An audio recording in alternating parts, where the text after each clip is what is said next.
Hey everybody, welcome back to the vlog. Hey guys. Well, today, this is like a really serious video. When these events took place back in 1974, I didn't think nothing of them. And of course, today we all know who Roy DeMayo turned out to be. But in 1974, not so much. He was just an idiot. So this is what happened. Now, you gotta look at the last part one. You have to look at part one. I'm gonna give you a little backstory right now. In 1971, I learned about a scam that was going on in Andalusia, Alabama, that had to do with a crooked probate judge. And you could call this crooked probate judge and give him the make, model of any car. In fact, you could even make up a car. You could make up a car and say a 72 Cadillac and VIN number so-and-so. As long as you got the front numbers, you just make up the back ones. And just make up a fantasy car. You could do whatever you want and then insure it. It was unbelievable. It was as unbelievable back then as it would be today if somebody's told you that you could register anybody's car in your name without any paperwork. And that's exactly what was going on here. So, in my last video, Roy DeMayo bet me that I couldn't register some piece of junk car that we had in the back, and I did, and it blew his mind, and he didn't like it. So then, what happened? I registered the car, and now they're taking me serious. Joey Bikini's taking me serious, and I'm outshining Roy DeMayo, who was schooling Joey Brocchini on how to do all the crooked stuff that had to do with the automotive industry, cars, trucks, whatever. And then this 20-year-old kid comes along, and it looks like I know more than Roy. I know how to do a tag job better than him, and then we did another video about the tag job that Roy did that I went, this ain't gonna work. It's terrible. You don't know what you're doing. Roy DeMayo hates me now. He hates me with he wants to kill me. But back in 1974, I'm thinking he wants to beat my ass. I'm not thinking about murder. What do I know about murder? So, anyway, so now I'm doing things that Roy DeMayo can't believe. And why can't Roy DeMayo believe any of these things that I can do with motor vehicle and registering these cars? Because he has 3 girls that work in New York DMV. 3 of them that give him records and do everything. And those 3 girls were telling him, this is impossible, he can't do it. But now, I did it. I did it. I had the license plates, I had the registrations, I did it. You gotta see the other video. I did it. And then he had one of his girls run the plate, and it came back to me. I did it. What I was saying I could do, I did. And that upset him greatly. It pleased Joey Brocchini. So now what happens? I made a bet with him that I could do it. I made a bet with Roy DeMayo that I could do it. $100 bet, he wouldn't pay me. That set me off too. So now what happens? I did a couple of registrations with, I made up. In other words, I called up the Andalusia judge down there, and I made up a VIN number. So you have to get the first, I think 6 numbers, which tells you what year it is, what model it is. Is it a hardtop? Is it convertible? Is it a station wagon? And then the other numbers at the end, the 6 or 7 numbers at the end, were the serial numbers. So what I was doing was making up cars, and Joey and I were putting them in different people's names and then thefting them out a month later. So, and if I do say so myself, I was pretty smart back then. So then I make up a VIN number. But how do I know that VIN number isn't stolen from someplace else in the world, in the United States? How do I know that? Well, I had my crooked cop John Weiss from the 34th Precinct. So I made up a number. So now I gotta make sure that the number I made up isn't stolen. And it would be in a computer called NCIC and or the National Automobile Theft Bureau, which was an organization that was funded by insurance companies to track down stolen cars. And so we had to run them on both of those.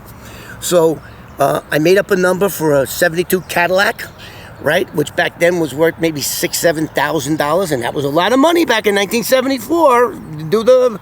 Do the formula, whatever, but it was probably like $40,000 today. So I made sure that the VIN number that I was going to give the crooked probate judge from Andalusia, Alabama, was not in NCIC. Because once I flipped the Alabama registration into New York, before they register a car, they run it through NCIC. Which is the National Crime Information Center. So they would run it. So I had to make sure that VIN number was not reported stolen. So I did that, and me and Joey did about 4 or 5. I was just totally making up a VIN number and a type of car. And the insurance companies were paying. They were paying, and we were rocking and rolling, and our boy Roy was just so friggin' fuming. So what does our boy Roy do? I'm doing great. Now, Joey doesn't need him anymore because I proved that I know more about cars and tag jobs and all that other stuff than our boy Roy does. So I was like bumping Roy out. So now what does Roy do? Roy is whispering in Joey's ear, something's not right. All 3 of my girls that work for the New York State Department of Motor Vehicle saying that this is impossible. How is he doing it? Now let me back up. I did not tell Joey or Roy how I was doing it. And that was really bugging him. How does he do that? So what Roy did, and Roy was a really smart guy too. He was no fool. So what Roy does now, he's got to get rid of me. If he hurts me or kills me and Joey finds out, I was protected by Joey. And let me tell you something a little bit about Joey before we go any further. Joey was a borderline paranoid guy.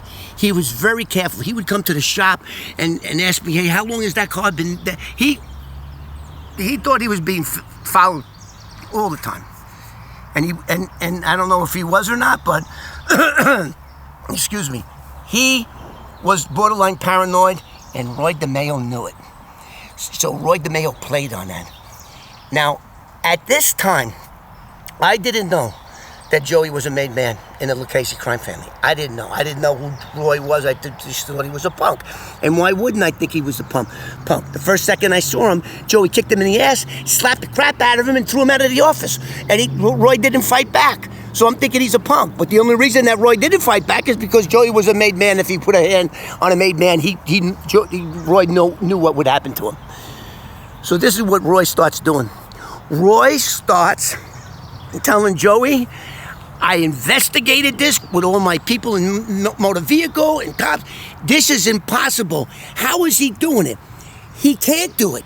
He's got to be a snitch. He's got to be a snitch. He's working for the feds, and the only person that could do this would be the federal government. He's got to be a snitch. Now, this was 1974. I never even thought of being a snitch. I didn't know anything about snitches. I didn't know what kind of power they had. I didn't know anything about that shit. I was just a simple car thief. But I was a car thief that was a car nut. I knew everything about a car because of my love and passion for them. Those 2 guys didn't have it. So now that's all he has to do is plant that seed. Excuse me. Plant that seed in Joey Brocchini. He's got to be a rat, and he's trying to infiltrate us. He's got to be a rat. Only explanation. So now, excuse me, we just ate. Got something stuck in my throat. I'm old, and I guess my pipes don't work as good as they once did. I don't know. So now, if you watch some of my older videos about Roy DeMeo and Joey Bikini, I already had a sit down. You know, it's a Mafia sit down. So Joey's asking me on the down low, how are you doing this? I said, listen, Joey, I can't tell you my source. I can't tell you how I do this. Now, meanwhile, how I'm doing it has been publicized 3 years ago. It was in all the papers about Alabama, but I didn't want to tell them that, because if I told them that, I wouldn't be making all the money that they were giving me for registering the cars. I was getting $500 per car to register, to give them the New York registrations. So I didn't want them to know about Alabama. I didn't want to give that up, because all I need was $65, and they can do the same thing I'm doing. I was making $435 for every, I think that's what it comes out to, for every car I registered. I was not going to tell even Joey that. So now they go, come on in, we have to have a sit down. So I come into the office in Jamaica, Queens. I come in, Roy does the same thing, he locks the door. I'm locked in again, I'm sitting on the couch. Roy pulls up a chair backwards, like out of some scene out of a movie, sits backwards, and he's looking right at me, not saying a word. And Joey goes, listen, we have to have a talk. I'm getting nervous. He goes, are you an informant? I go, what? Are you an informant? Are you working for the police? I said, no. What are you talking about? Then how are you registered? How are you doing what you're doing? You're making registrations up out of the thin air. How are you doing it? Well, I said, I told you how I did it. I got my friend John Weiss. He runs the VIN to make sure it's not an NCIC. And then I have my hook. Who's your hook? I'm not telling you who my hook is. Who's your hook? And now Roy is inching his chair close to me like he wants to slap me or grab me or some shit. So I jump up and I get in. I said, get the fuck, and I'm 20 years old. I'm fresh out of prison. I'm in tip-top, 165 pounds. This guy's got a pot belly and like he's 15 years older than me. So I go after Roy. I go after him. Now, people are going to be saying, that's impossible. He would have killed you. Yeah, I'm telling the story now, and I'm shaking in my boots right now. Thinking, what? Because I didn't know who he was. So we get into it a little bit. I'm getting mad. I said, hey, you know what? I don't need any of this. You can take your job, Joey, and shove it, because I'm not giving up. I'm not giving up my source. So now he's thinking, which is right, that I must have an official somewhere in DMV. That's what they're all thinking. High enough that he can do what I'm doing. But in reality, I'm just sending $65 to some pot-bellied probate judge in Alabama. They're sending me the registration and the plate, and I'm flipping that into New York. So I'm coming up with New York stuff, not Alabama stuff. So they have no clue. So I get into a piston contest with Roy again. Joey throws him out. Says, get out. I'm going to take care of it. So Joey comes to me, and he puts his arm around me. Now, don't forget, Joey Bikini is a made man. He could have killed me, no problem. But I didn't know this at the time. And he says, listen, I love you like you're my own kid. And he's got me by my shoulders. I need to know. I have to know. And I says, you know what, Joey? No more than I would tell anybody else about the goings-on in this shop or you. Would I tell you my hook? Do you understand that? And the second I would give up my hook, you would have no respect for me and you would kick me to the curb. So I'm telling you respectfully, no. I promised that guy I wouldn't tell anybody, and I'm not gonna tell. And so it was like really a scene out of a movie. So Joey steps back, and I think, what's he gonna do? Beat me up? But I don't know, they're Mafia guys. And he goes, and he's thinking, and I'm thinking he's going over everything that Roy said, and he's just throwing it out the window. And he goes, the kid's right. The kid's right. And he goes, you're right. you're right. He goes, you stand up. That's why I love you. And he hugged me, he kissed me. He says, go home, I'll take care of him. And then I told him, listen, from this point moving forward, I don't want nothing to do with him. I'll work with Chris Rosenberg or whatever his name is, but I don't want nothing to do with this guy. He hates me because of what happened the first day I met him. I didn't do anything to nobody. He goes, I know. I'm gonna take care of it. I'm gonna take care of it. I believe you. And he gave me a kiss, and I went home. I walked past him.